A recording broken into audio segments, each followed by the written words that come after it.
Bom, pessoal, o tema da nossa aula de hoje é falar sobre os aspectos de um tipo de expressão que é muito útil e muito comum na matemática, que são as equações e funções de segundo grau.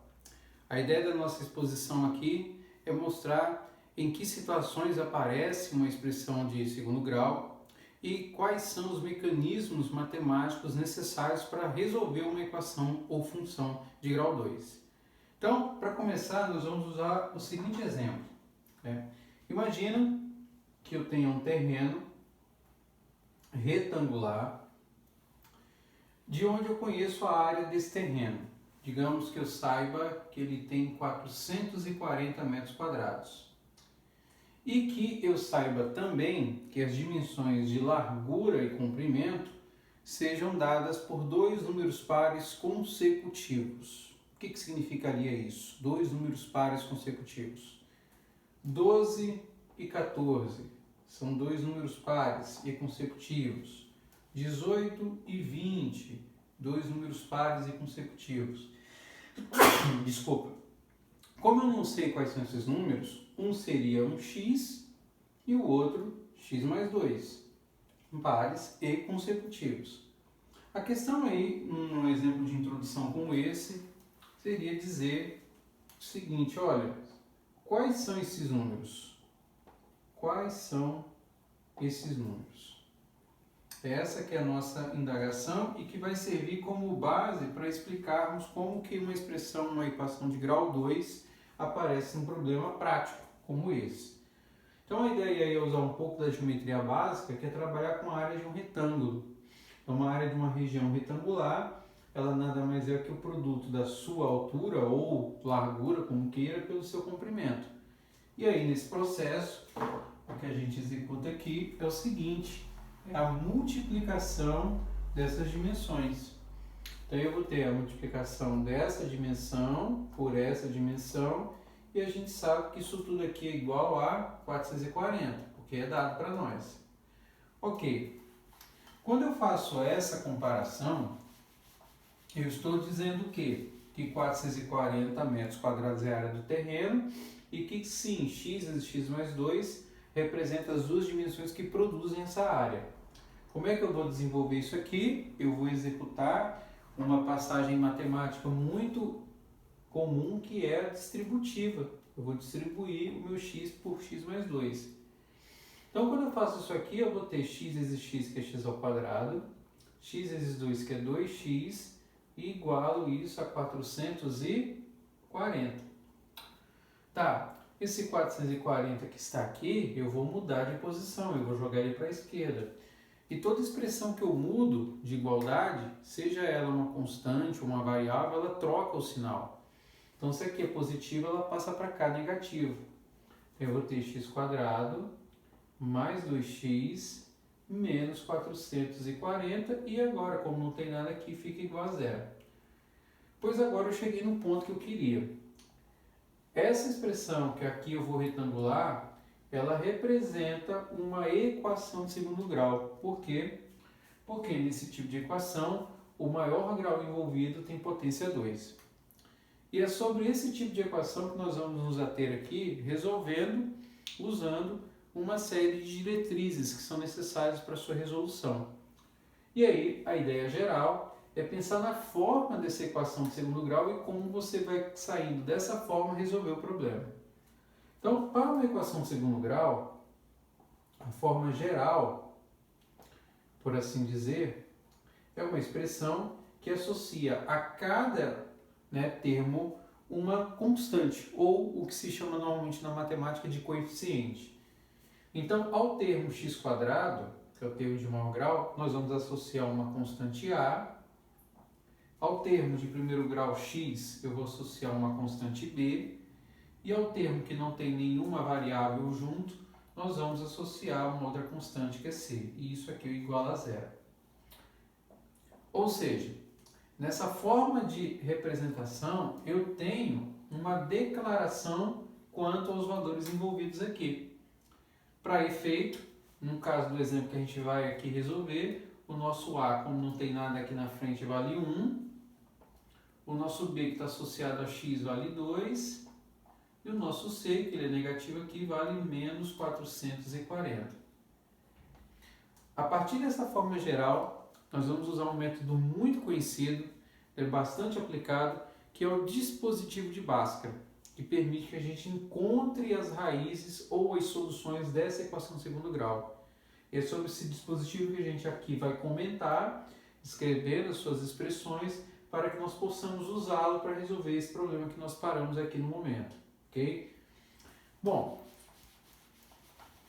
no desenvolvimento desse dispositivo para a resolução de uma equação de segundo grau, eu tenho que tomar cuidado basicamente com os termos envolvidos no processo. Então eu vou sair daqui, eu quero resolver, resolver isso, resolver e encontrar soluções.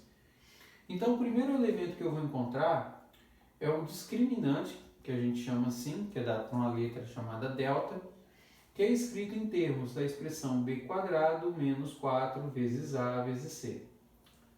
Sobre esse delta, nós temos três condições para que a gente analise essa equação. Ele pode ser um valor gerado no cálculo positivo, ele pode ser um valor no cálculo gerado nulo e ele pode ser um valor gerado no cálculo como negativo. Dependendo do sinal que você obtém para o delta, você sabe quantas raízes você pode ter no teu problema, na tua solução. Então, se o delta for positivo, indica que você vai ter duas raízes ou soluções, vamos dizer assim também, dá no mesmo. Quando o delta é nulo, você tem uma raiz ou uma solução. E quando o delta é negativo, não temos soluções nos reais. Não temos soluções nos reais. Esse símbolo que eu vou escrever aqui representa o conjunto dos números reais. Ele está dizendo o seguinte, que para o conjunto desses números chamados reais, se o delta for negativo, a gente não consegue avançar numa solução, porque não há. Isso só é possível calcular se o tipo de conjunto analisado aqui for de uma outra categoria, que nós não vemos nesse curso, que é o conjunto dos números complexos. Aí sim, aí eu poderia dar sequência e resolver encontrando as soluções para esse caso. Mas não é o que a gente vai abordar. A gente vai trabalhar dentro desse conjunto de números aqui chamados reais. Então, quando você calcula o delta, que é o primeiro passo, você pode ter essas três possíveis respostas aqui. E aí, uma vez que você calcula esse delta, você vai de fato para a segunda parte do problema, que é resolver, encontrando o valor em x para esse discriminante. Então, x aí, como é que você vai calcular? Através dessa expressão, menos b, mais ou menos a raiz quadrada do delta sobre 2 vezes a. É necessário que você decore isso aqui? Não, não há necessidade. Se porventura nós precisarmos usar essa expressão, a gente disponibiliza numa prova, através de uma fórmula. Tá? A ideia aí é como você vai fazer usufruto para resolver o problema. Então, com base nessas diretrizes, agora nós podemos voltar para o problema de introdução e aplicar esses dados para resolver. E aí a ideia é que a gente faça isso de maneira bem pausada, bem lenta, cuidadosa, para que não haja nenhum equívoco, nenhuma dúvida pairando aí no ar, para que a gente possa resolver o problema de forma bem tranquila. Então vamos lá.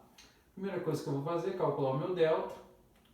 Então o delta aqui é o b, que é 2 ao quadrado, menos 4, vezes a, que vale 1, vezes c, que vale menos 440.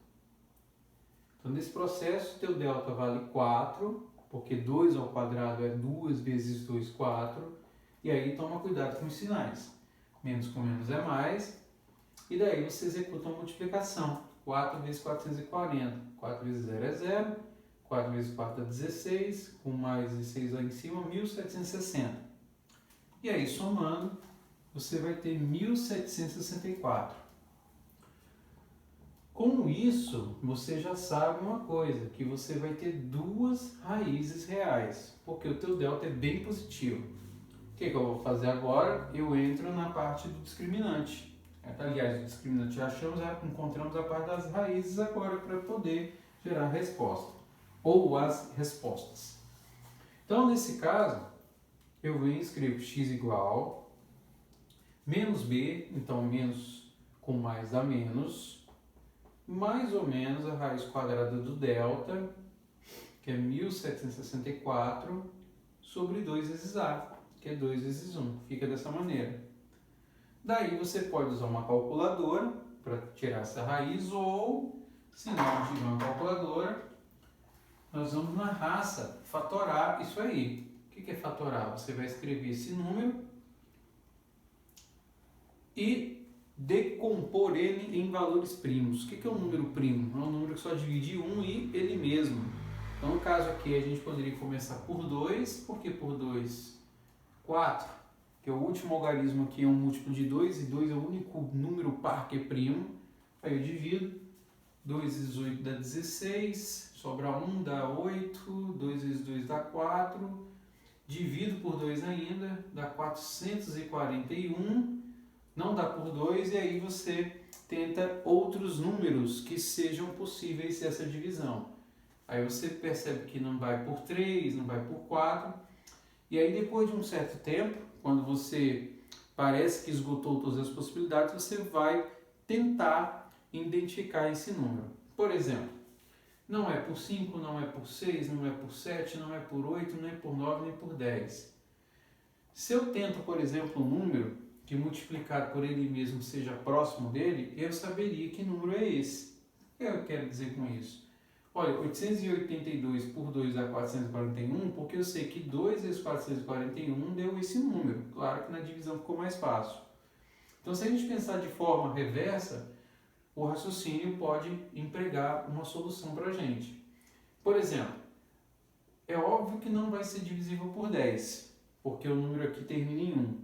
Mas se eu pensasse em 10, 10 vezes 10 não é 441, 10 vezes 10 é 100. E assim, sucessivamente, eu poderia pensar, olha, um 15, 15 vezes 15 dá 225, que está longe ainda. E aí eu vou fazendo isso. Chego, por exemplo, num número aqui como 20. 20 vezes 20 dá 400. Opa, 400 já está próximo. Então isso indica que eu posso me aproximar de forma mais discreta.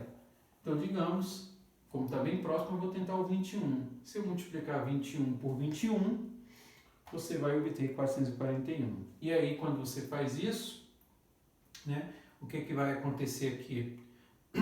Se bem que por 3 dá para você fazer direto, né? 4 por 4, 8. 4 mais 4, 8, mais 1, 9. Então, por 3 aqui daria 3 vezes 1, 3. Sobra 1. Abaixo 4 aqui. 3 vezes 4, 12. Aí ficaria 3 vezes 4, 12. Vamos fazer aqui, né? Já estava pensando já direto no número. 3 vezes 1, 3. Baixou aqui, 3 vezes 4, 12. Aí vem aqui 3 vezes 7, ó, 147. 1, 4, 5, 7, 12 também dá por 3. Vamos ver, só por 3 aqui já vai bater. 3 vezes 4, 12. Também funciona. Aí vai sobrar 27, então vai dar 9. 49 por 7 dá 7, por 7 dá 1 e a gente fecha. Quando eu estava pensando lá no 21, 21 vezes 21 dá 441. Então aqui eu bato no 21, volto para 21 e termino a conta. Por que num caso como esse, eu poderia, né, abrir mão de fazer com 3 vezes 3, 7 vezes 7 e cair direto no 21? Porque eu já poderia chegar na resposta final da fatoração, que é quando eu termino ela em 1. Mas como o método é apenas utilizado para números primos, então a gente fatora em números primos. De todo modo, você vai ter 2 vezes 2, 3 vezes 3 e 7 vezes 7. Então, você vai ter 2 ao quadrado, 3 ao quadrado e 7 ao quadrado. Então, quando você faz isso, você tem x igual a menos 2, mais ou menos a raiz quadrada de 2 ao quadrado, vezes 3 ao quadrado, vezes 7 ao quadrado, dividido por 2. E aqui cabe mais uma vez salientar, eu só estou fazendo o método na mão, você pode usar uma calculadora tranquilamente. Eu sei que aqui, quando eu obter uma calculadora, vai dar uma resposta exata, vai dar 42. Eu só estou fazendo aqui de um outro modo para verificar que é possível você chegar também nessa resposta. Pode ser mais longo, mas também é um método matemático bem interessante. E que envolve algumas propriedades que nós vamos explorar mais adiante. Então, fiz isso aqui, beleza. O que eu faço? Trabalho com esses números aqui. E aí, no trabalho com esses números, o que eu tenho? Que x é igual a menos 2, mais ou menos, vamos tirar daqui, ó, 2 ao quadrado, esse 2 aqui, ó, eu cancelo com essa raiz, porque se essa raiz, esse radical não aparece nada, mas é como se houvesse 2, então cancelo.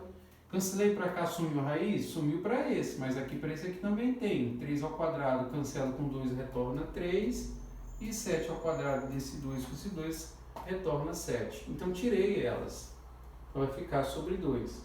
Então quando eu faço isso aqui, ó, 2 vezes 3 vezes 7, eu tenho que isso aqui é igual a 42. Tá? Então chego também na resposta, dá mais trabalho, mas também chego nessa parte da equação.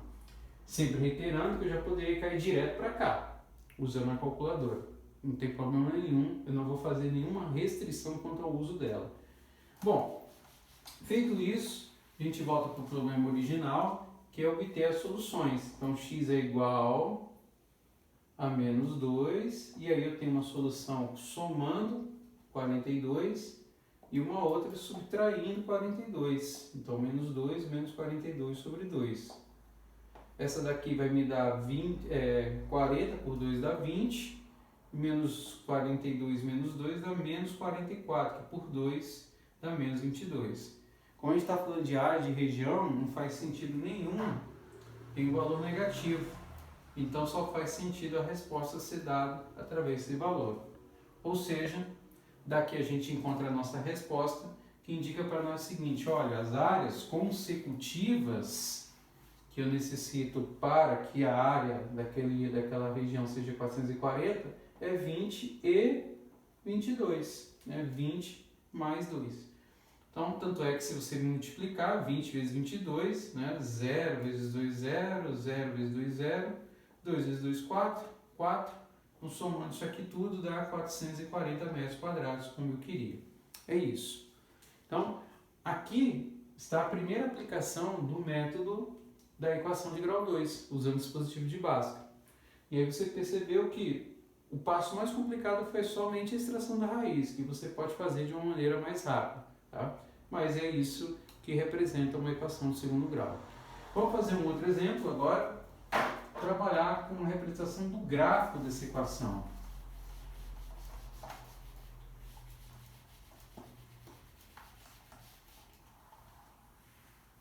Então, falando agora de uma função, né, uma função de segundo grau, o que a gente fez agora foi a resolução de uma equação. Eu sempre vou associar o quê? Um conjunto, que a gente chama de domínio, com outro conjunto que a gente chama de contradomínio. O que é esse conjunto? Normalmente pode ser o conjunto dos números reais, no domínio e no contradomínio. Tá, e daí? Daí eu indico o seguinte, que aqui, no primeiro R, eu tenho o conjunto dos valores das entradas, dos inputs, que você vai gerar para a sua função. Então eu posso ter 0, menos 1, 2, 3 quartos, ou seja, eu posso ter uma infinidade de valores aqui.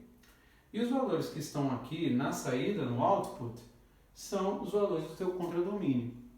Então a lei de associação que relaciona o conjunto de entrada com o conjunto de saída é o que vai delimitar para nós o que a gente chama de função, da qual o que se estabelece é que para cada valor da entrada você só leva a um único valor da sua saída. Isso é configurado como uma função e a gente define numa outra videoaula que a gente tem mais adiante.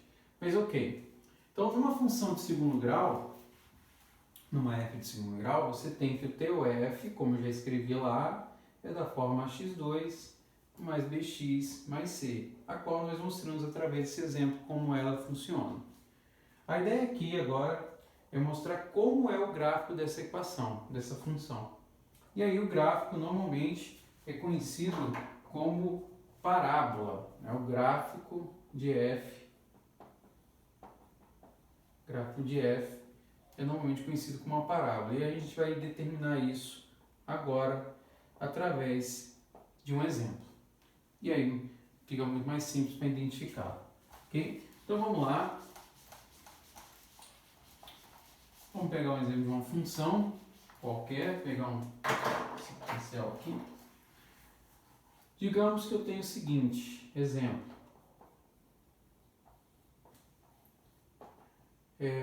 Gráfico, né? Faça o gráfico, esboce o gráfico.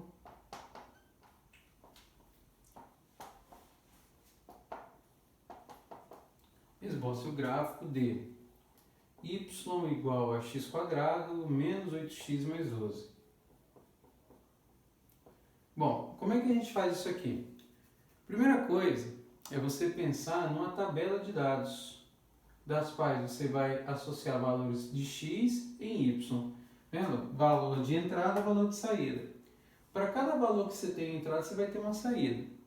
Agora, quais são os valores que eu coloco aqui? Quaisquer valores. Você vai decidir os valores. É claro que a gente tende a colocar, se a gente não tiver uma calculadora, valores mais baixos, que sejam mais fáceis de lidar. Mas os valores são vocês que definem. É claro que à medida que nós formos avançando, nós vamos indicar como os valores são melhores trabalhados. Ou seja, que valores vão te dar uma ideia mais clara dessa função, desse gráfico que a gente quer, né, atingir. Então, alguns valores são clássicos, como por exemplo o zero. Ou seja, lá na origem x, quando você lança x igual a zero, o que vai acontecer? Para todo x que você lança aqui, você vai ter um correspondente para y. Então, na prática, em x que tiver, eu jogo zero, então vai ficar 0 ao quadrado, menos 8 vezes 0, mais 12. Então, isso aí vai retornar para a gente 12. Ou seja, quando x for 0, y é 12. Vamos pegar apenas valores pares aqui, 0, 2, 4, 6 e 8, por exemplo, tá? Exemplo. 2 ao quadrado, menos 8 vezes 2, mais 12. E aí tomar cuidado, ó, 4, 8 vezes 2 dá 16, 4 menos 16 dá menos 12, mais 12 dá 0. Só conta. 4 ao quadrado menos 8 vezes 4, mais 12.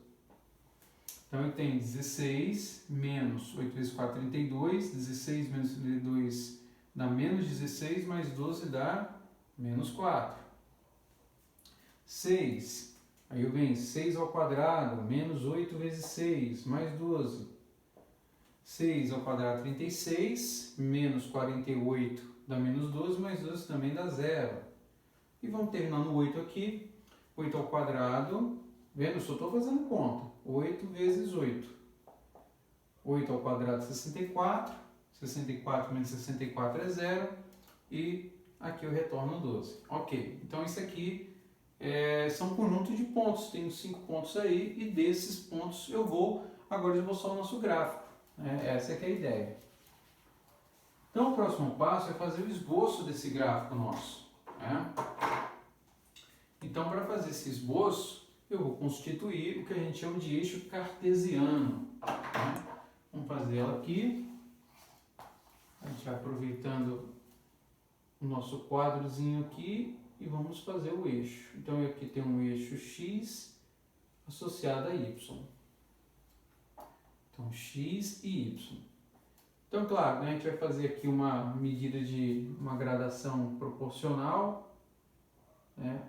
Nada muito preciso, então eu tenho 2, 4, 6 e 8. Então deixa eu colocar os pares aqui, ó, no canto, seja 0, 12, 2, 0, 4, menos 4, 6, 0 e 8, 12, né, para aproveitarmos aqui o espaço da lousa. E aí, quando você faz esse lançamento, é óbvio que para cada valor de x você vai ter um associado em y. Então, vamos fazer uma escala um pouquinho diferente aqui para caber todos os números, né? Vamos lá, 0, vamos fazer de 4 em 4, 4, 8 e 12. 8 e 12. E aí, aqui é a mesma coisa. Se aqui eu estou chamando de 4, menos 4. Então, quando o x é 0, o y é 12, ou seja, x0, y12. Quando o x é 2, o y é 0, 2 e 0. Quando o x é 4, o y é menos 4. Então, aqui. Quando o x é 6, o y é 0. E quando o x é 8, ele bate de novo lá em cima em 12. Então, está aqui. E aí, se observar bem o nosso gráfico, né, a nossa parábola, ela fica escrita aqui, ó.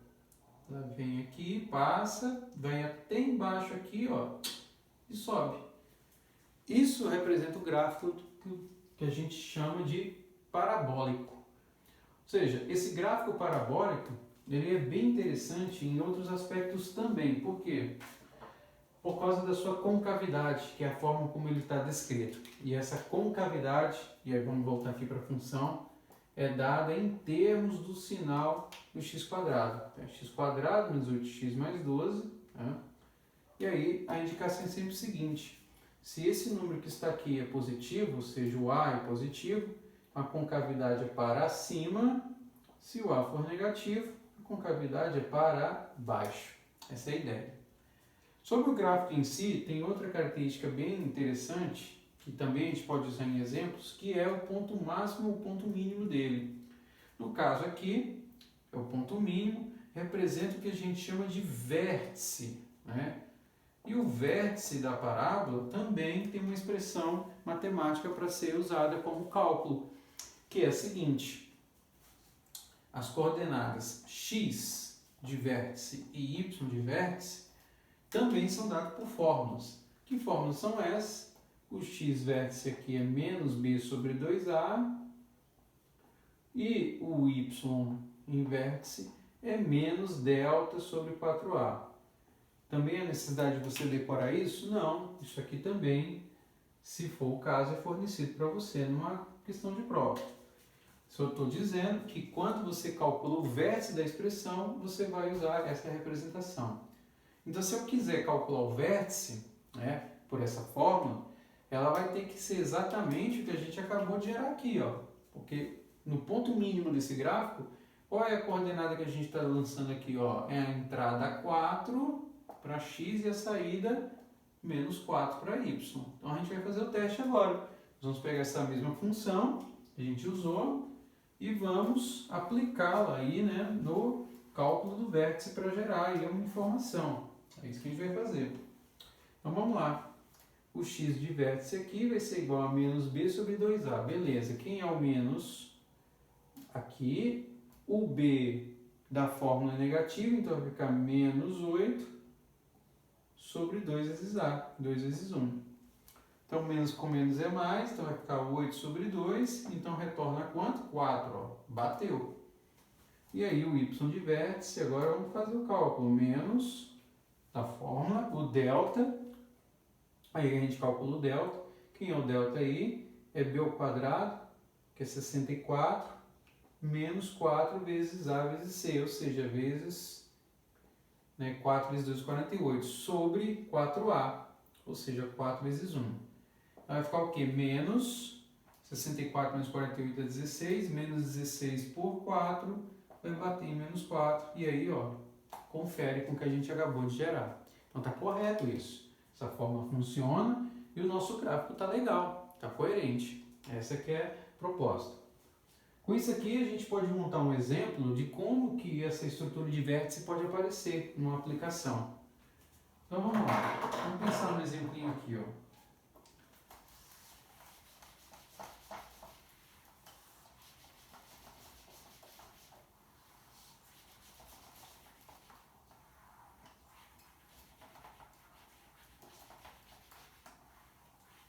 Vamos pensar numa aplicação.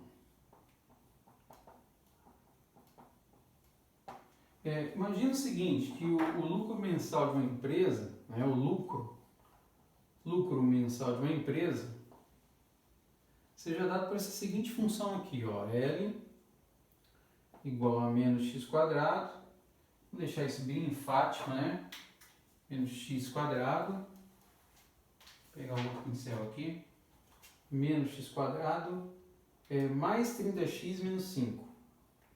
Digamos que seja esse o lucro mensal de uma empresa. E aí eu quero saber duas coisas. Primeiro, qual é o lucro máximo? Lucro máximo, certo? Considerando que nós temos aí X a quantidade vendida de certo produto, né? Tem que considerar X a quantidade vendida do produto. E quero considerar também o seguinte, olha, que valores de X, né? Para que valores de X, vamos colocar assim, para que valores de X o lucro mínimo seja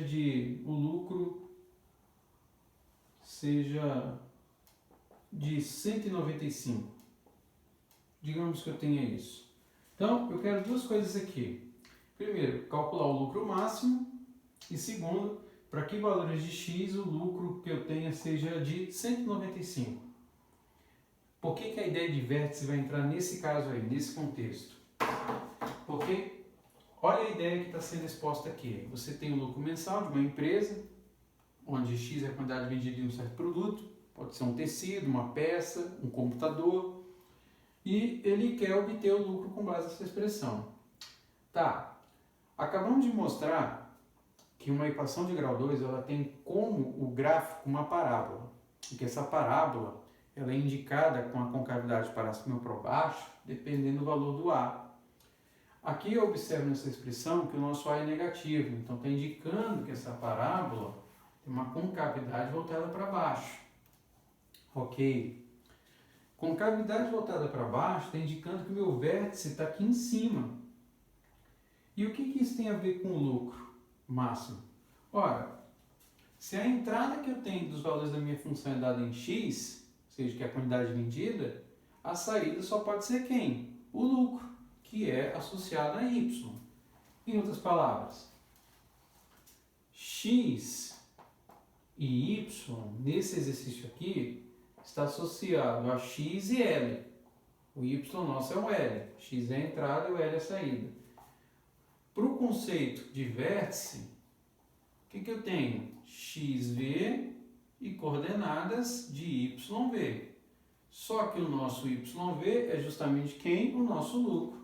Ou seja, para obter esse valor máximo, que é o ponto máximo que eu tenho aqui nesse gráfico, eu preciso apenas obter quem? O valor da coordenada y de v do nosso vértice, indicando que nesse ponto você tem o lucro máximo. Então daí eu venho e calculo ela como sendo a razão entre menos delta e 4a. É isso que eu preciso fazer. Então eu não preciso resolver a equação inteira, eu só preciso identificar onde que esse lucro está. Então daí o que eu faço? Eu venho e calculo delta, que é b ao quadrado, menos 4, vezes o a, que é negativo, olha aqui, ó, e o c, que é negativo. Então, eu vou ter delta igual a 30 ao quadrado, que é 900, menos com menos é mais, com menos é menos. Então, vai ficar 4 vezes 5, 20. 900 menos 20 dá 880. E aí, esse 880 vai dividir por 4 vezes A. Né? Então, daí, vamos lá. Para resolver isso daqui, o que eu faço? Y de V é igual a menos o delta, que a gente acabou de achar que é 880, 4 vezes A, que é o A negativo. E aí o que eu tenho? Menos com menos é mais, 880 vai dividir por 4. Então aqui eu posso afirmar que o meu lucro máximo vai ser quando o nosso Y de V aqui estiver valendo quanto? 220. Essa é a ideia. E isso aí resolve o problema do item A. Beleza? Tranquilo, né? Agora vamos para o segundo questionamento, que é para que faixa de valores, né? Para quais valores de X você tem lucro gerado igual a 195. Então, quando ele diz para que faixa de valores o lucro é igual a 195, o que eu vou fazer é o seguinte, olha, se a minha expressão L é igual a menos x quadrado, mais 30x menos 5, eu quero achar os valores de x para o qual o lucro é igual a quanto? 195. Então, eu vou ter que fazer isso aqui, resolver essa expressão. E aí, como é que eu faço? Outra manipulação algébrica. Eu pego meu x quadrado, jogo para a esquerda, ele torna-se positivo. Pego meu 30x, jogo para a esquerda, ele vem negativo. Pego o meu menos 5, jogo para a esquerda, ele vai ser positivo. Somando com 195 vai ser quanto? 200. E tudo isso vai ser igual a zero. Pronto, caí numa equação de segundo grau, como nós fizemos no primeiro caso. E aí, o que a gente vai fazer aqui? Nós vamos resolver essa equação, agora de um modo mais direto.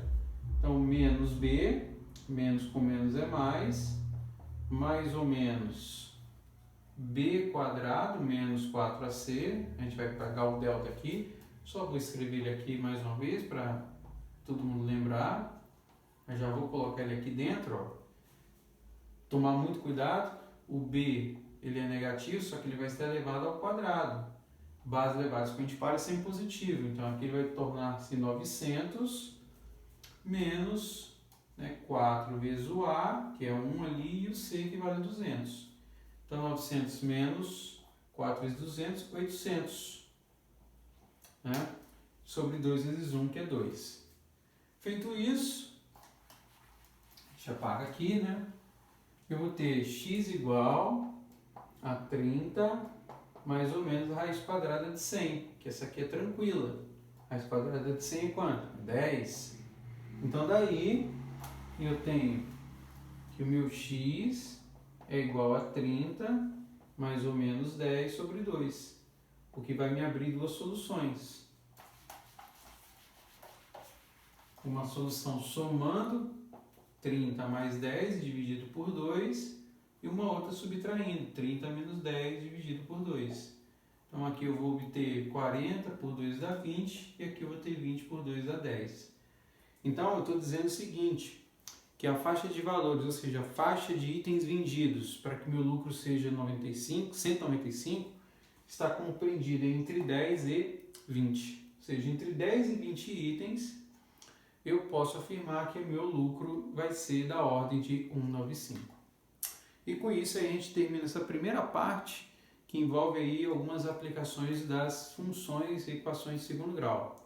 No segundo momento, nós vamos fazer algumas aplicações com áreas mais específicas, né, do conhecimento humano. No caso aí a gente vai trabalhar um pouquinho com exemplos físicos, né, usando um pouco da física para poder mostrar onde que essa equação de segundo grau aparece.